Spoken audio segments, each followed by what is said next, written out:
Hi, everyone. As folks are joining, welcome today. And if you wouldn't mind, if you have a moment, drop in the chat and tell us where you're dialing in from. And we'll just give everybody a moment to log in.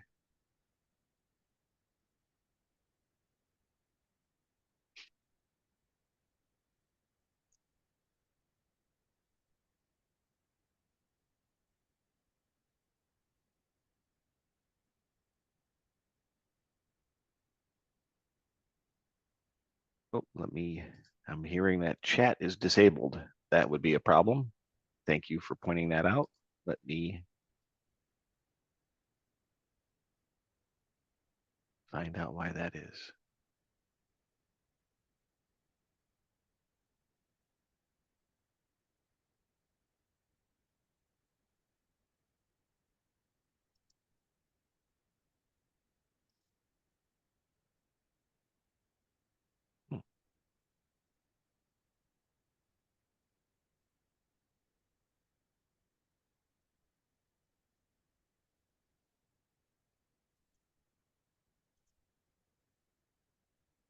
All right, now it should be enabled. Sorry about that, everybody. And you should be able to chat to us and everybody. So tell us where you're joining us from, and we'll get started in just a moment. Got Toronto, Florida, Texas. I like the first one's international. That's great. All right, they're rolling in now.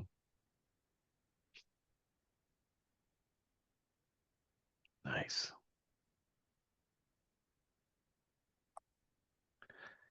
We'll continue to feel free to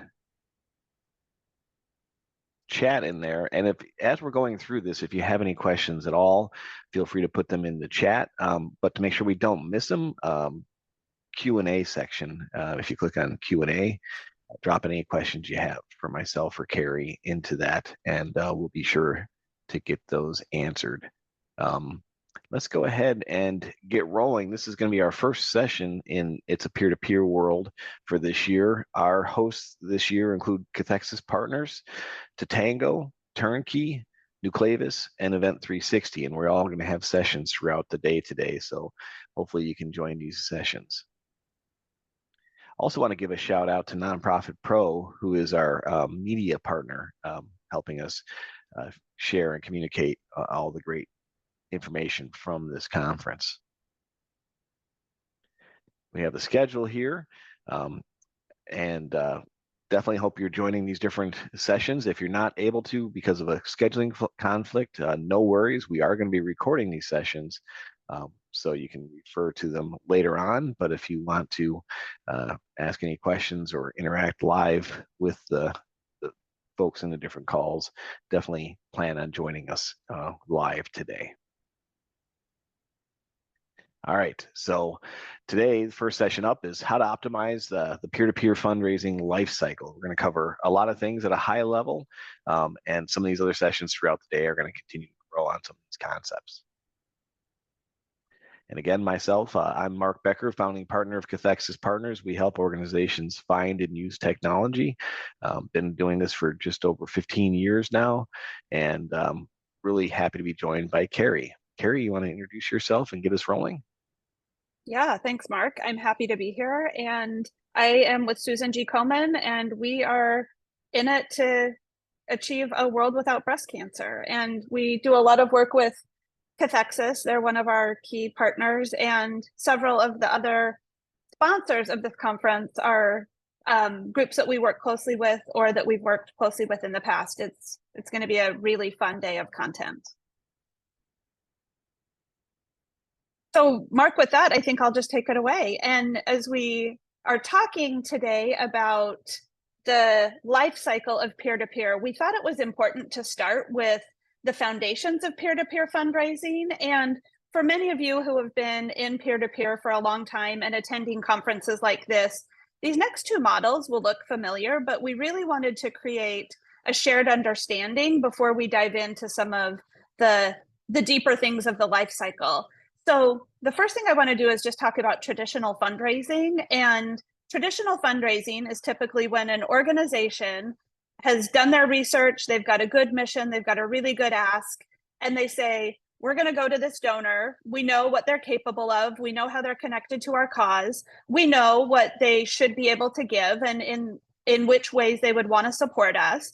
And if the organization has done their homework right, that donor or supporter says, yep, you nailed it, and I'm going to do what you're asking me to do. And usually that's making a donation, writing a check, giving you my credit card number, putting you in my long-term plans for when I pass.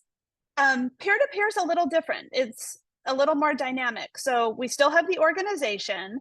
And in this case, the organization is talking to a fundraiser. Now, sometimes this fundraiser also is a donor, but sometimes they're not.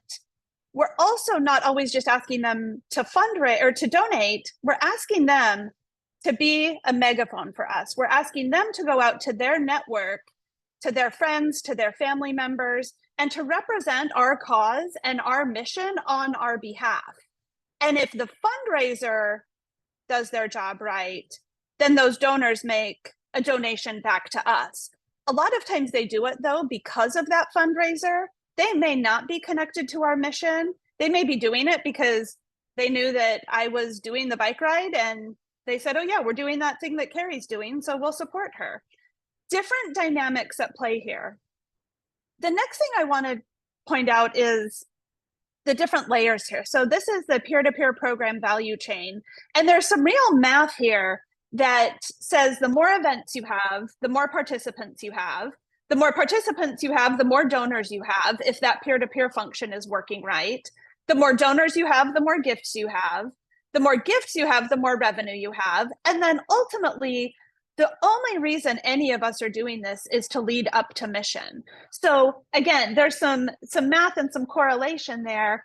The thing that I want to point out using the peer-to-peer program value chain right now is that we've got multiple asks here. So the first ask is from the organization to our participants, to our supporters, to the people who should care. It's will you come do this thing? Whether it's a walk, whether it's a ride, whether it's a DIY campaign or a workplace campaign. There are so many things nowadays that aren't just events, but the first ask is, will you do this thing? The next ask is not just will you do it, but will you activate as fundraisers? Will you use your megaphone and expand your reach and expand our reach using your networks?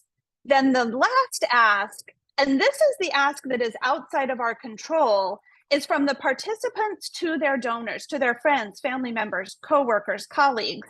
Will you donate?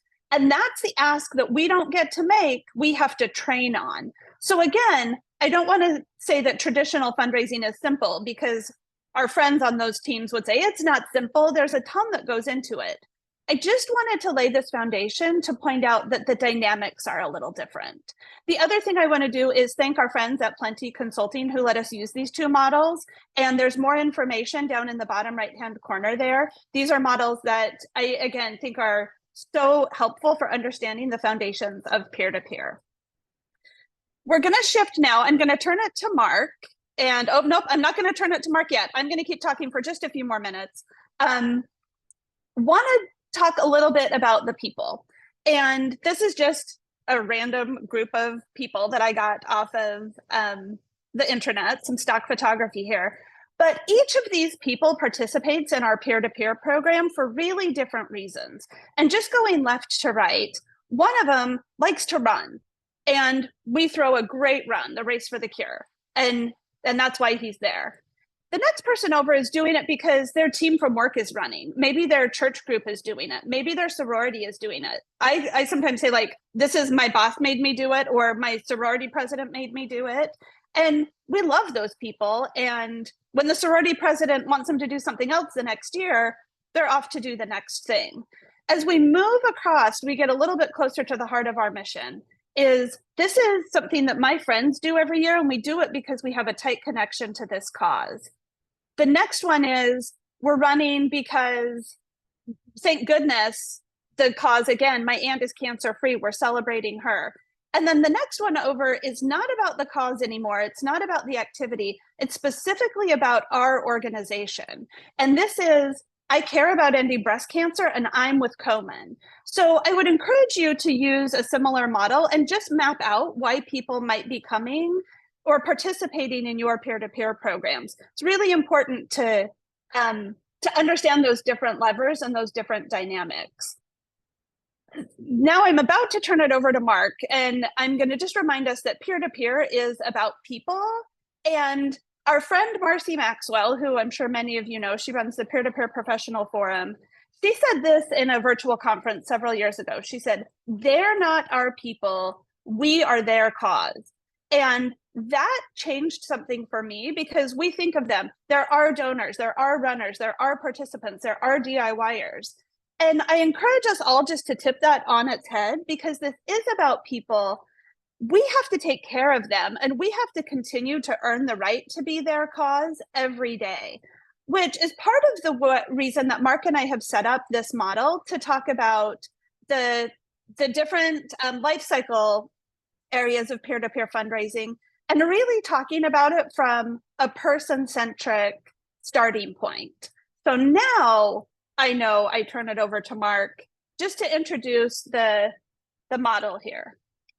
Yeah, so thanks, Carrie. It all starts with you have to recruit them, right?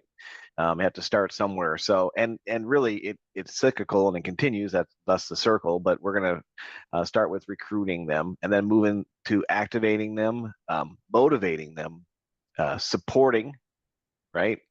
Deliver the actual what is it you're giving them, either the actual day of event or maybe it's a virtual campaign, but what are you, in one way or another, you're delivering things for them, and then retain them, right? And that continues continuously.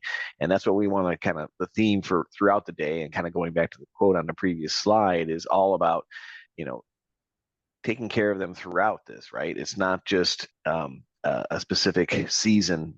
It's an entire life cycle, and it's um, continues cyclically, and you want to make sure you're communicating throughout the year and throughout the years, right? And not just hitting them up once at a time, once a season, and then coming back again. You really want to think about the entire life cycle. So today we're going to start with the recruiting side, right? And let's go ahead and jump in with that piece. If we move on to the next slide. There you go.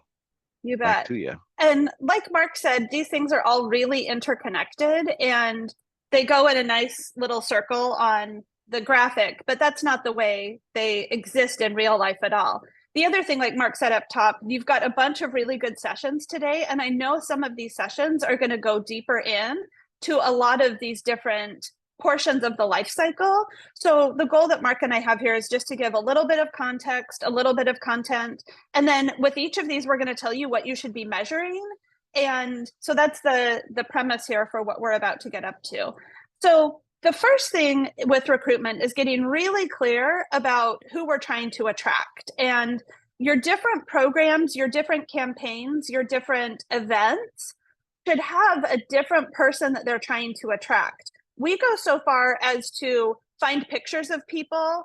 We name these people. I know some people on my team have pictures printed out and they say, like, this is our person. This is who we're looking for. We want to understand what they're into, what motivates them, and what some of the connection to our cause is. The other things we want to be really, really sure about, especially when we're starting a new campaign or even just kicking off an existing campaign, but we're thinking about it a little bit differently, we're ramping up our marketing, is we want to understand where these people are and how they receive information.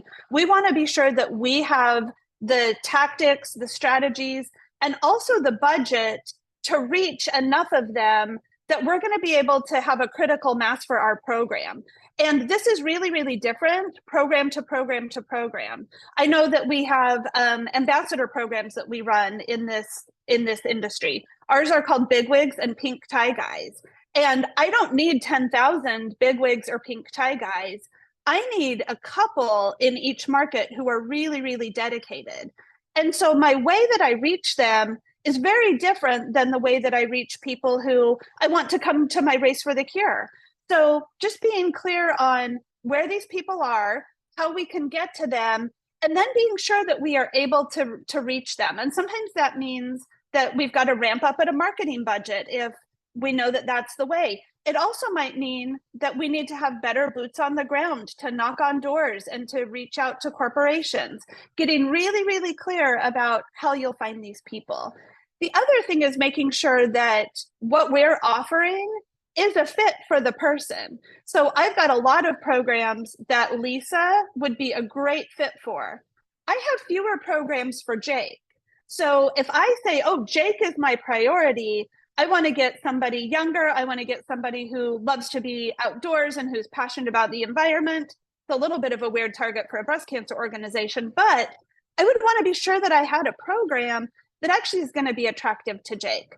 Then the last thing I would say here is whether you've got a big marketing team that can fully support you, or you've got some outside agency partners that support you, or you're a one-person shop and you're doing marketing on your own, you need to phone a friend in marketing and just be sure that you're thinking through all of the different steps to reach these people.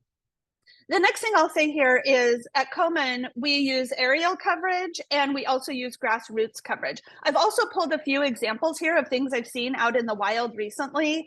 And those are up there in the middle.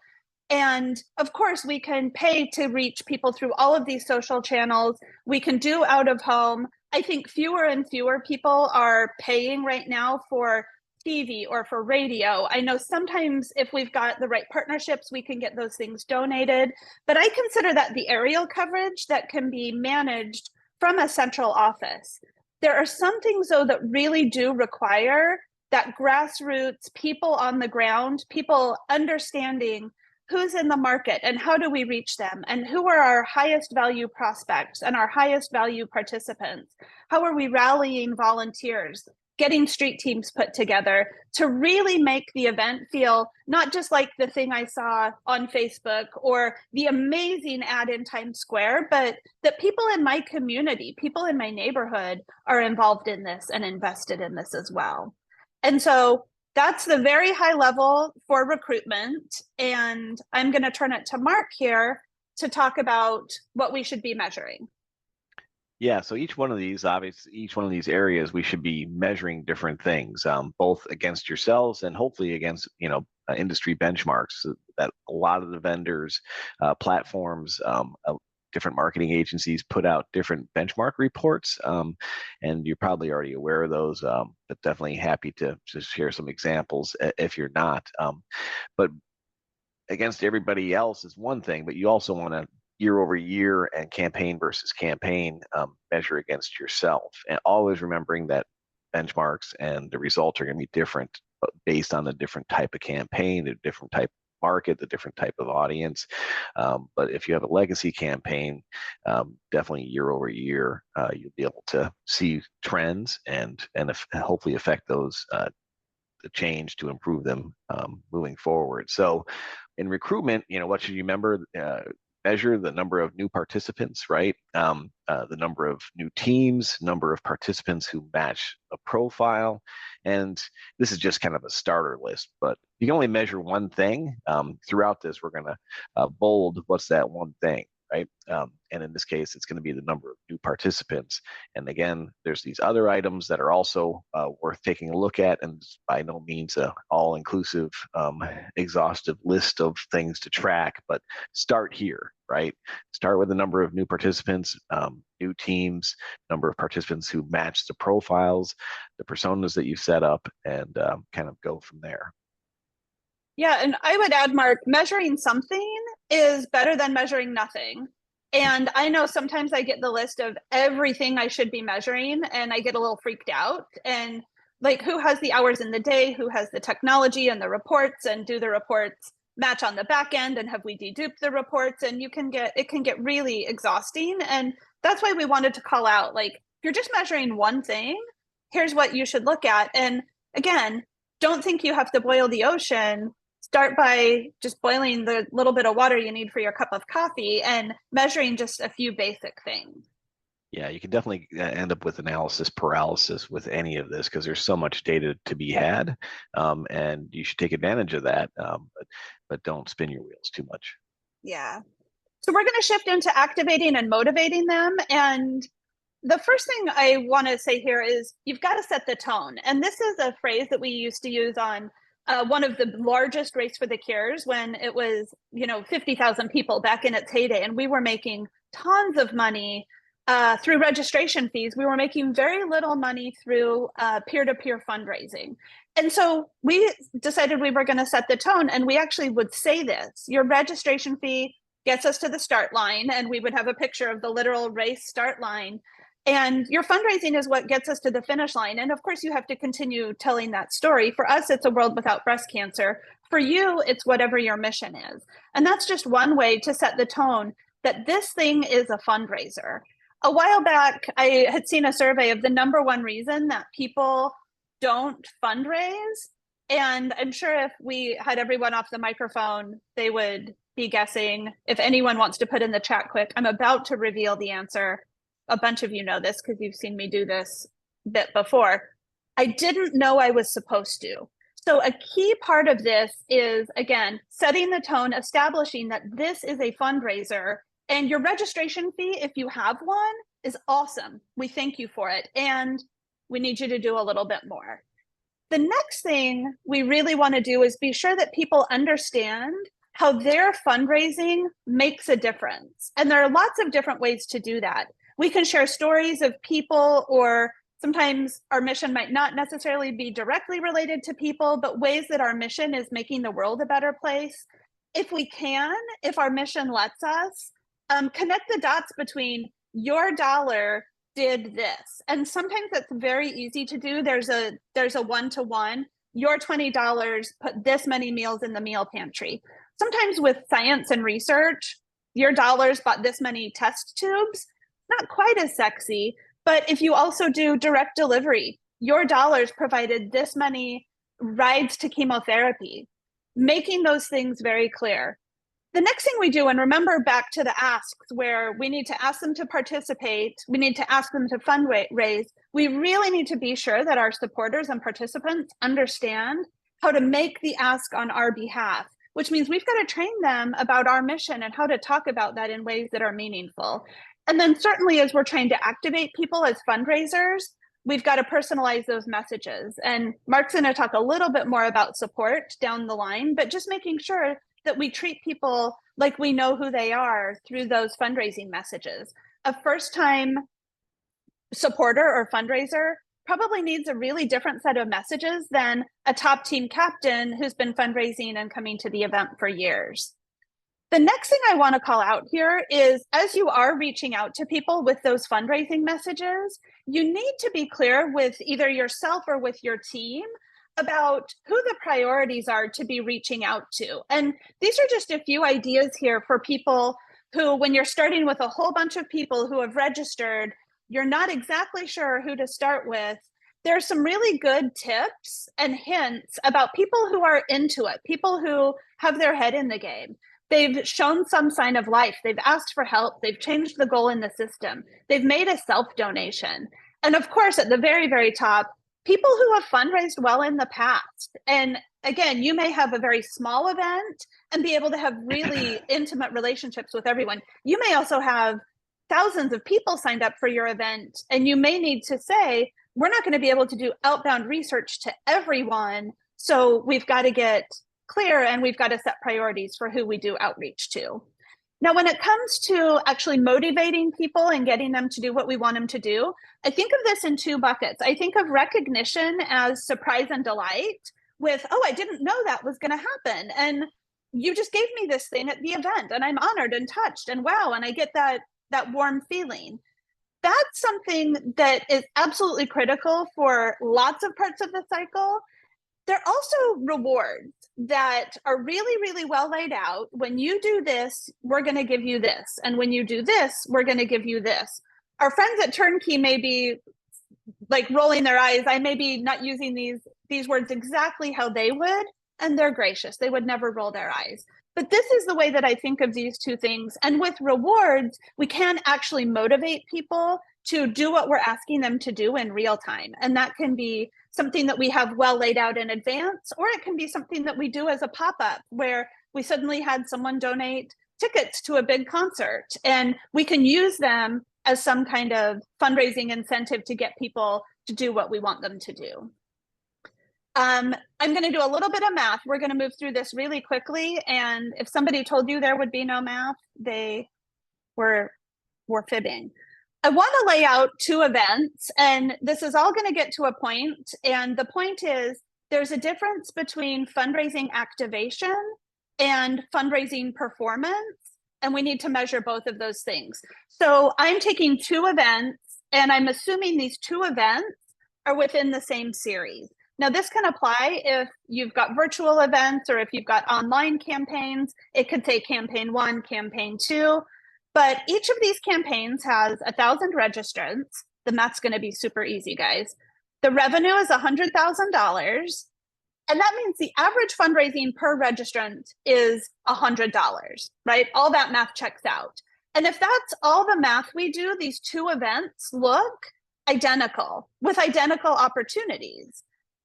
But we've got to go one step deeper. How many people of that 1,000 are fundraising?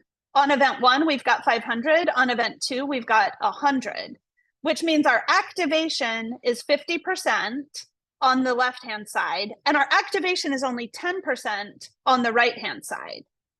Performance is the measure of the people who start fundraising, how much are they delivering? So the point of me doing this is just illustrating how when we don't look down to the deeper level of activation and performance, these two programs look the same. But when we're able to go down to that level, again, assuming that these events are roughly similar, I've got a big activation opportunity on event number 2, but I've also got a really good performance opportunity over on event 1. And breaking things down this way, especially with multiple programs in a series, can help you zero in on which of those two, activation or performance, you need to move the needle on. I love that your math was so straightforward. Thank you on behalf of everybody. If I'm going to push math on people, it's going to be very easy. And yeah, if you go back for just a second. Oh, sure. I think that's great. And I wonder if event 1, just looking at it, is probably something more, mission focused and or maybe even fundraising focused, whereas event 2 might just be a fun walk or a 5K, right? It could be, absolutely. And Mark, I've actually seen events that are part of the same series. So imagine that this is Race for the Cure 1 and Race for the Cure 2. And it's like, oh, interesting. Like presumably we have the same model. What's happening in market 1 where activation is so high that's not happening in market 2? Now, if these are events in totally different series, we would absolutely expect to see these numbers really dramatically different, of course. And it's also interesting to do because if you say, okay, like this is program 1 and this is program 2, and we're building program 2 to know that very few people are going to activate, but once they do, we're going to get a lot out of them. And that way, when the board comes and says, like, why are these people not activating? You can say, we actually engineered it that way. We don't expect a lot of them to activate. So I always say, I think the punchline here is be sure you're looking at activation and performance, not just average fundraising per registrant. It's so easy to just say, oh, take the big number and divide it by the number of registrants. And then you're missing the opportunity to dig down and have that deeper level of understanding of what's really happening within the program. Love it. That's great. All right. So yeah, what should we measure, right? All of that. Percent of participants who fundraise, right? Who's your registrants, who's your participants, and who's your fundraisers, right? $0 fundraisers. Percent of team captains that are fundraising and their teams, and how are they doing? Percent of participants making a self-donation. That's a biggie, right? Does your platform even allow that to happen? In most cases, the answer is probably yes. Even if it's a $0 registration fee, you should be able to ask for an additional gift. Does that potentially add a step in the registration flow? Maybe, but it's probably a really good step to add, right? Get people to remember that and start them thinking about this as a fundraiser. If you only had to measure one thing, who's your, what percentage are $0 fundraisers, i.e., which 50% are actually fundraising. Then average fundraising per participant, right? Once they start fundraising, they've already at least received one donation, and it's not their self-donation. How many people are supporting them? How many donors are there? And what is their average gift size per donation, right? Obviously, this list can go on and on and on, but at least start with what's the average fundraising per participant, number of fundraisers, and amount. Yeah, and again, I think, Mark, no, the math is all going to start to come together, and I'll even go back here. Like the first thing you're going to measure is number of new registrants, and that's going to come into play at the end, because guess what we have? We also have old participants, returning participants. But once you measure number of new participants, you measure activation, and you measure performance, you're really starting to see how an equation maps out. And again, for those of us who were told there would be no math, it's really important that we understand that basic math of our programs. I like it. And Mark, this is your section, my friend. Ah, right. So when it comes to support, how easy or hard do you make it for people to do what they're asking to do, right? And a lot of that depends on the platform, the software you're using, but also just the support you're giving them. So support means a lot of things, but it does start with the technology, right? And we do have a microsite up available, p2p.cathexispartners.com, that lists out, as far as I know, most of all the peer-to-peer fundraising platforms that I'm aware of. There's over 50 of them, and we broke it down by low or no monthly fees, mid-market, enterprise level. And some of that is arbitrary in my mind. What makes an enterprise platform versus mid-market? So a lot of different ways you could slice and dice this, but hopefully that's a user-friendly way for you to get familiar with the different options out there.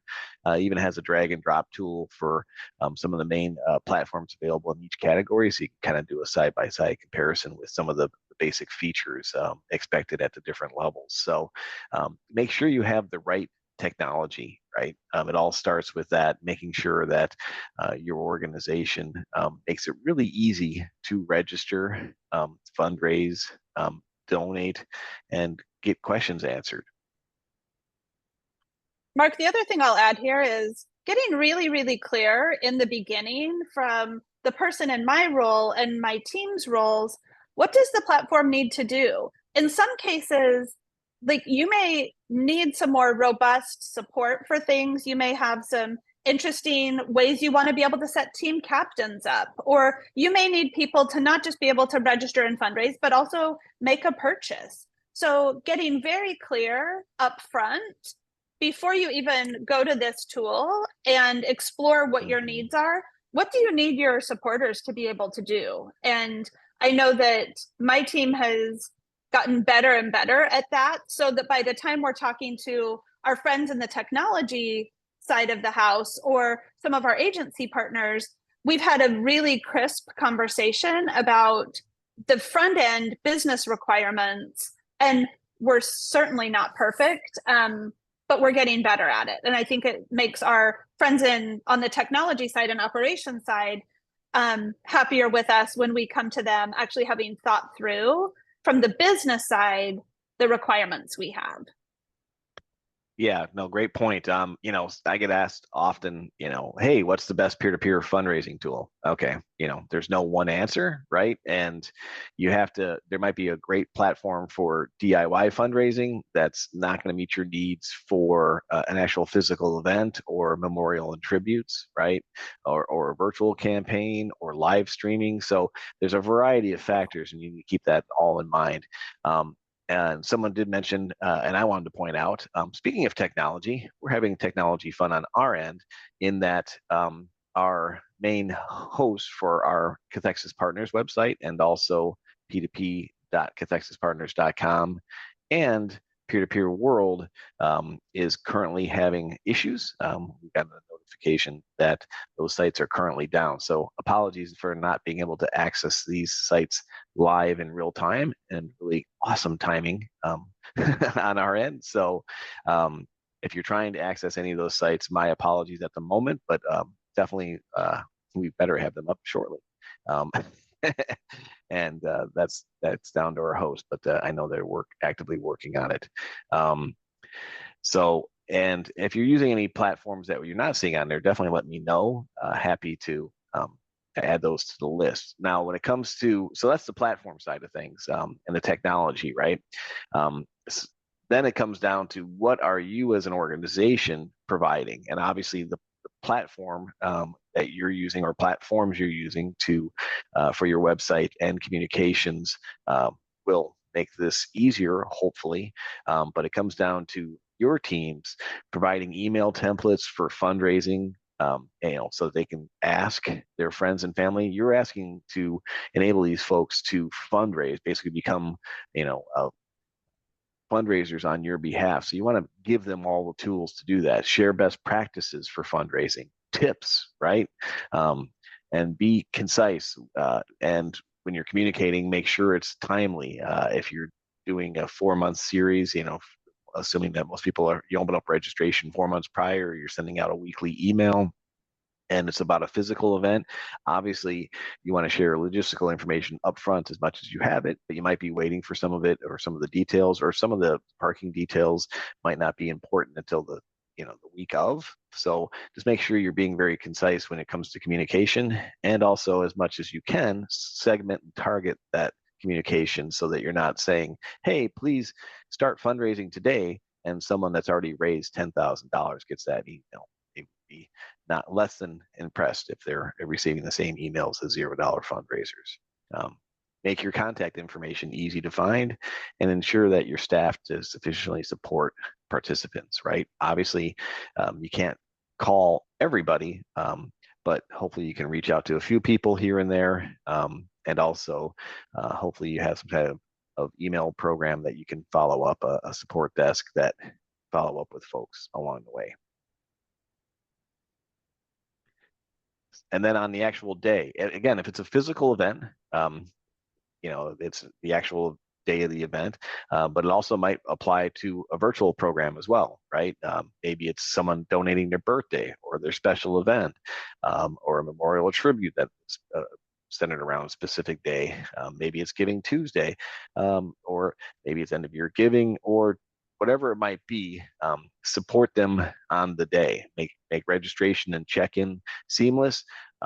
Ways to be able to accept and process donations, and also communicate through technology and live at the event during the program, how the registration, fundraising, involvement, participation on the event is going, so everybody is up to speed on that. And what should you measure? Well, all those things again, right? Technology support inquiries, system downtime. I'm measuring that very actively right now with our own website. Issues, usage, usage issues, sorry, add FAQs when people are communicating with you. Hey, I had problems registering, or they're asking, hey, I meant to donate to a team, but I donated to an individual instead, or vice versa. I meant to donate to an individual, but it ended up accidentally donating to a team. Maybe you can make some tweaks to the registry, the donation process, or maybe you can add an FAQ about how to address that. Inquiry response time and quality. Make sure you're tracking how long it takes to get back to somebody. Email open, click through, and subscribe rates, right? Open rates aren't as quantifiable or real as they used to be. But click through and unsubscribe rates definitely are. And hopefully your unsubscribes are low and your clicks are high. But to be honest, click through rates are usually relatively low. Regardless of the kind of calls to action, they're always going to be relatively low. But track these things anyways. Don't get yourself too tied in a knot over low click-through rates. Just look at the benchmarks, starting with your own and then the industries. SMS unsubscribe rates, also technology and tool usage, right? Who's updating their personal pages? Who's Sending out emails through the platform maybe isn't happening as much as it used to. Who's installing or downloading an app if you happen to offer up an app? Who's going to the tools and resources page on your website and downloading those resources? What kind of traffic are you getting there? If you're not getting a lot of traffic, something to keep an eye out on, right? The And other always, thing, oh, go ahead. go ahead, Mark. Yeah, I'd say, and of course, fundraising compared to goals and milestones, right? What did you put in there as an organization as a suggested goal, and then what did people update their goals to, right? Did they raise them or lower them, and how did they do fundraising while by towards those goals, and also milestones? If you're offering up different milestones like 50% of goal, or 100, $250, 1,000, and you might have incentives for those different milestones. And if so, how are people grouped around those different milestones, and should they be adjusted next season based on the trends you're seeing? Go ahead, Carrie. Yeah.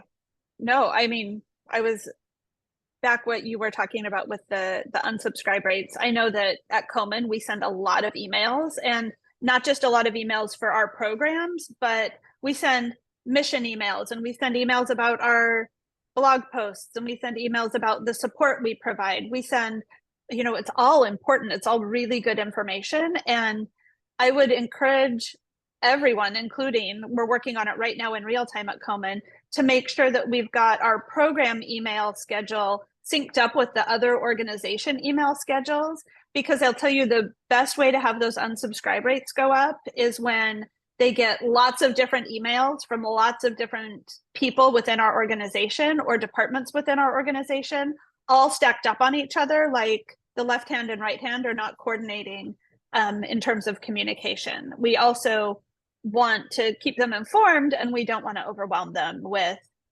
stuff that they might not really be as interested in at a given moment. So making sure that everything there is really well timed. And like Mark said, it all ties back to fundraising and powering our mission. So we've got two more sections, and we'll move through them pretty quickly because I know we did want to leave some time for Q&A or other people to share their thoughts through the chat. But once we've set things up, we've said, like, we've got you registered, we've got you activated and motivated. We think we've done a decent job supporting you, bringing you through it. We need to deliver on the promises we've made. And I did some work with JDRF a long time ago. And John Branis was there leading the team that we were working with. And he said, our walk is the way we tell our story. And that was so powerful to me, because it's one of the ways that we deliver for the people who have signed up to participate in our program. Now, there are some people who sign up and they may not care much about our mission. That applies probably to all of us. Most of the people who sign up, though, care about what we're doing and the change that we're trying to make in the world, the ways that we're trying to make life better for other people. And the story that we can tell at live events and even at virtual events, we're getting so good at telling the story of our mission there. And that's really important. I've always thought about the event or the program, the campaign. Presumably, if you're doing something virtual, you're still doing something on a day or in a moment that unites people together. And I always try to think it's about them and creating moments for them to connect with each other, to find people who have passions that they share with. In our case at Komen, people who are survivors or co-survivors or caregivers, letting them have that moment of community. We also really want to celebrate everything that they've done to get to this point, and imagining that we're activating them well, we're motivating them well. We want to be sure that we're celebrating everything that the campaign has been able to do in terms of generating revenue. And sometimes that lets us tell even more mission stories. So really making them the heroes of the day. And then it's also about us, right? This is our chance to make good on what we've been saying we were going to deliver, whatever that is. If it's Canoe Across the River or a really beautiful, meaningful virtual program, we need to be sure that we're delivering that in quality. It also is our opportunity to showcase our brand and bring our brand and mission to life in Now I'm speaking more about live events now than virtual campaigns in ways that we can't always do through a screen. So really making sure that we're being strategic and thoughtful about the programming, about the messages, about what happens from the stage, and making sure that it's being really well representative of our brand and our mission.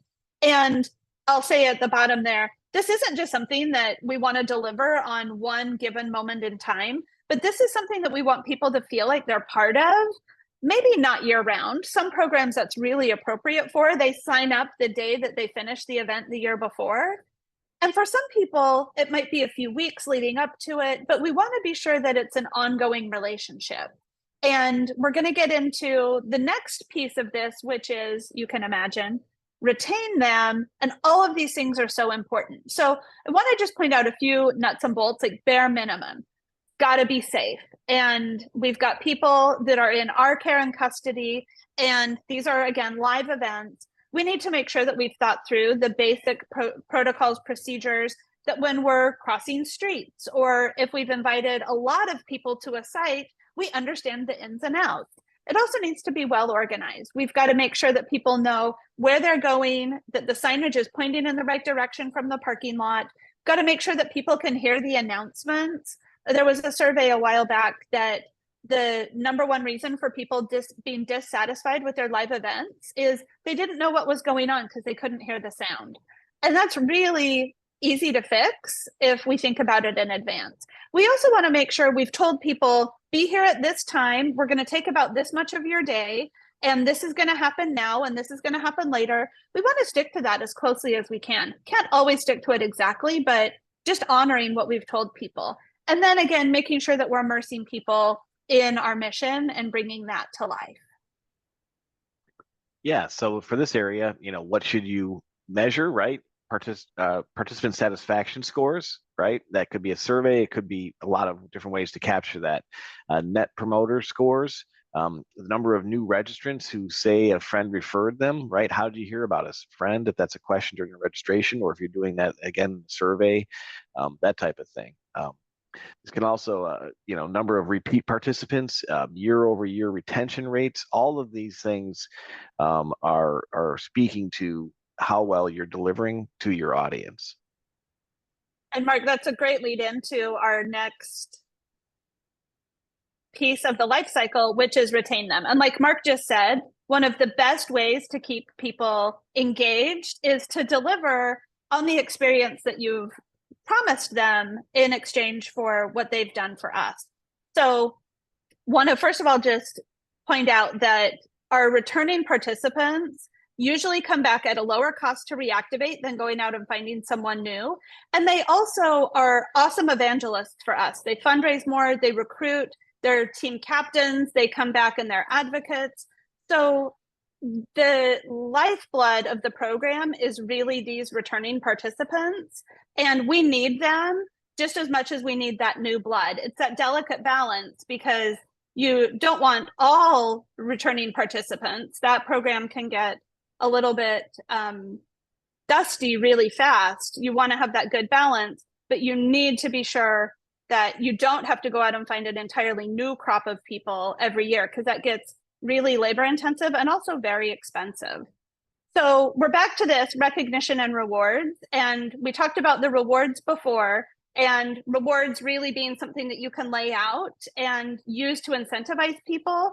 I find that one of the best ways to get people to come back year over year is those surprise and delight moments of recognition. It's not something we've promised. It's something that just happens, whether it's something for a really high value fundraiser, or a little perk that we provide to teams on the day of the event, or a different color lanyard or badge or pin, just something that they weren't expecting that makes them feel known and seen, and making sure that we've thought through that really carefully.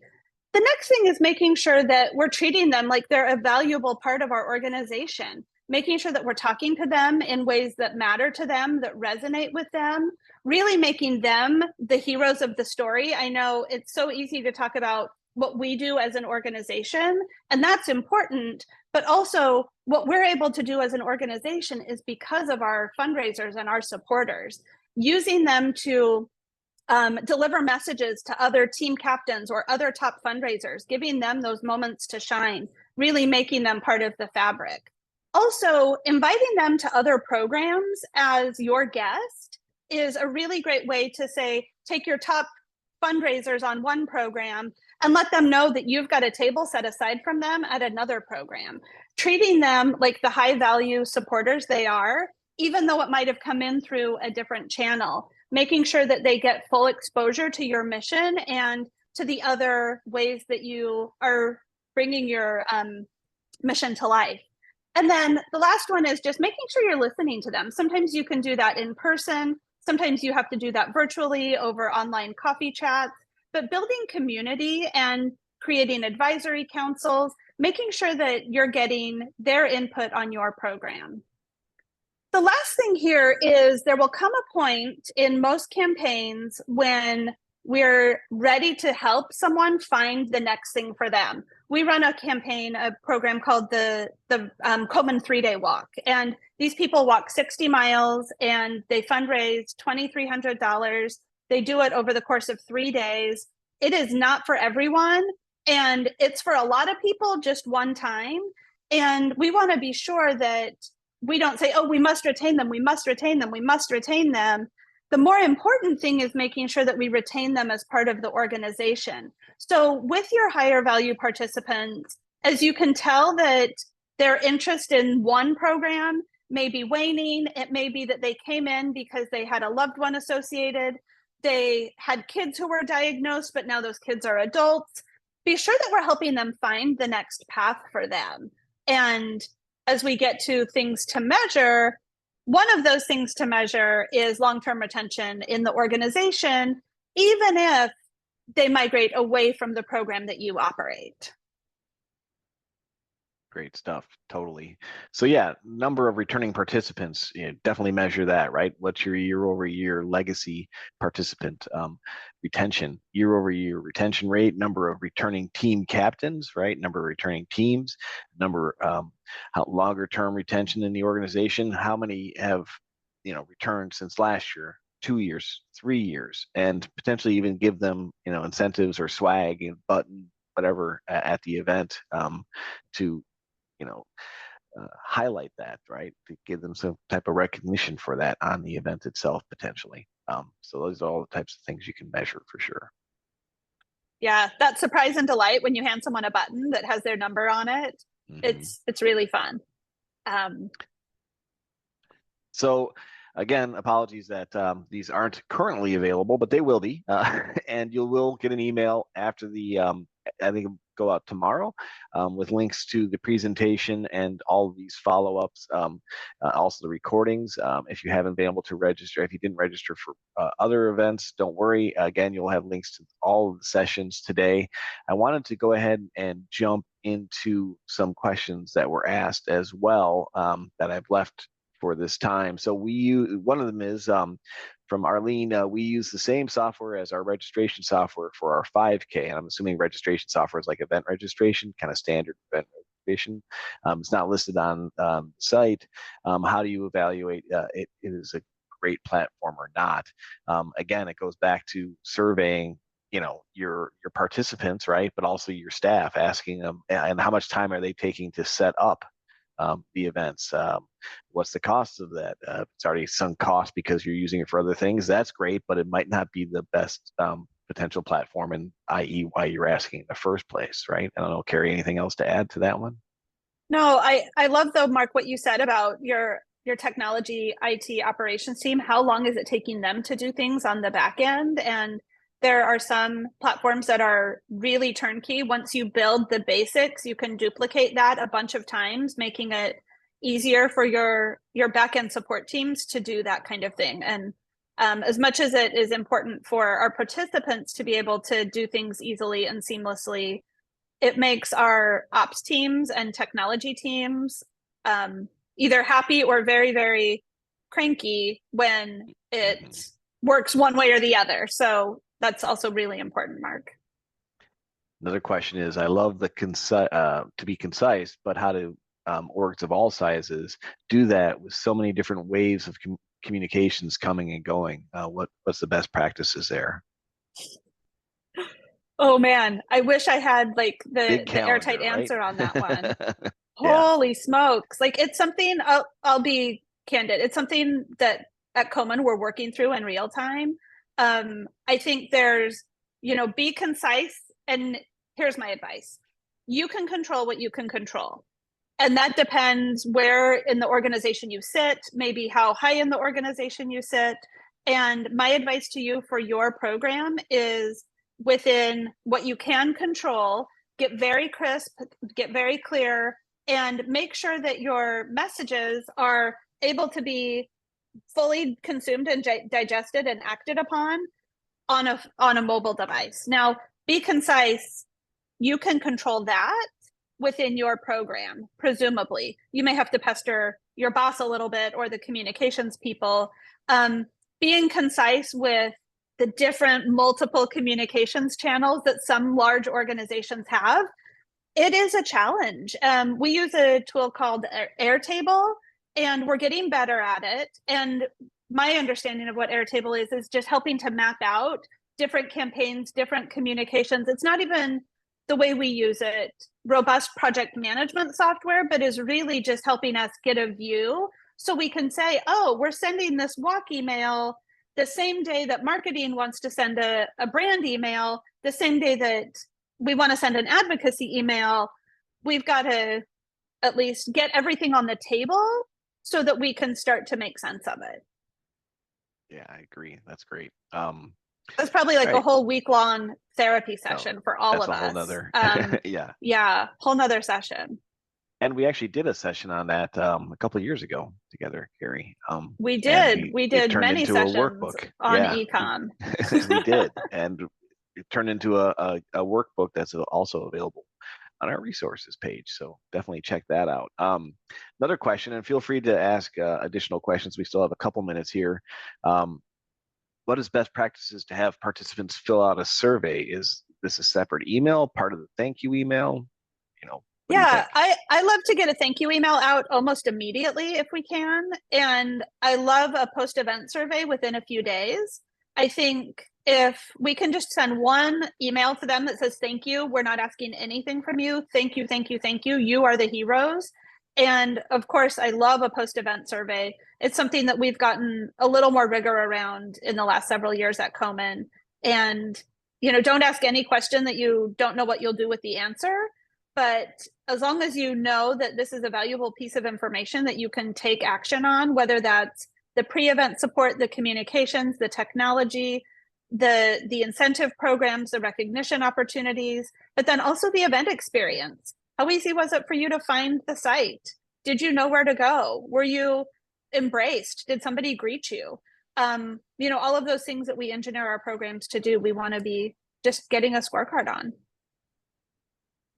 Good stuff. Next question is using similar messaging for volunteers helpful event through, though they do not fundraise? How would that work? Most of our events are run by volunteers, so communicating to volunteers versus fundraisers. Yeah, I mean, there's an entire hour right there. I would say, first of all, if your software allows it, I would always ask volunteers to also fundraise. Some of our best fundraisers are volunteers, and they're not walking or running or even, doing the main activity we're asking them to do, but they're with their team and they're schlepping water and they're still fundraising. So I would encourage that. And certainly you want to have excellent communication with your volunteers. If you've got a good VMS system, you can do some of that communication through the platform. And if you don't have a VMS system that allows that, or any VMS system at all, we've got some of our programs that we are using Excel spreadsheets. So, but yeah, we've got to communicate with them, and I would also encourage them to fundraise. All right. Well, that takes us to the top of the hour. So if you want to go to the next slide, thank you, You bet. everybody, for attending. And thank you, Carrie, so much for all of your great insights. And again, there's a whole schedule of different sessions today. And if you can't make it or haven't pre-registered for those, no worries. Those will be recorded and the links will be sent out afterwards. Again, we'll be including the slide decks as well as recordings, so you have these and handouts where available. So lots of resources for you. I hope you get a lot out of today's different sessions, and thank you so much for attending. And thank you very much, Carrie. Thanks, Mark. Always fun. All right. Have a good day, Have good everybody. days, everyone.